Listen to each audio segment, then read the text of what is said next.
20,000 আহত বাচ্চা, এদের সারা জীবনের জন্য পুনর্বাসিত করতে হবে।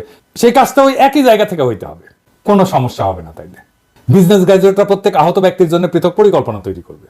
মিশেল ফুকোর একটা কথা ছিল, Notion of power and discourse.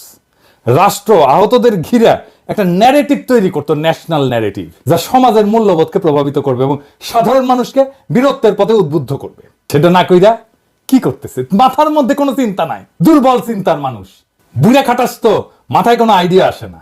ওনার আশেপাশে উদ্যোগী, উদ্যমী, বুদ্ধিমান, ক্রিয়েটিভ, সৃজনশীল মানুষ নাই। যারা আছে তারা চিন্তাতে সক্ষম না। এই ধ্বজভঙ্গ উপদেষ্টা পরিষদ ভেঙে দিতে হবে, দক্ষ উদ্যমী লোকদের দায়িত্ব দিতে হবে।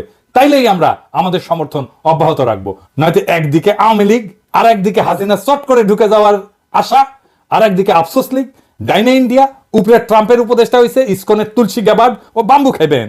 আমরা দরিদ্র মানুষ, পপকর্ন খানোর পয়সা নাই, তাই মুড়ি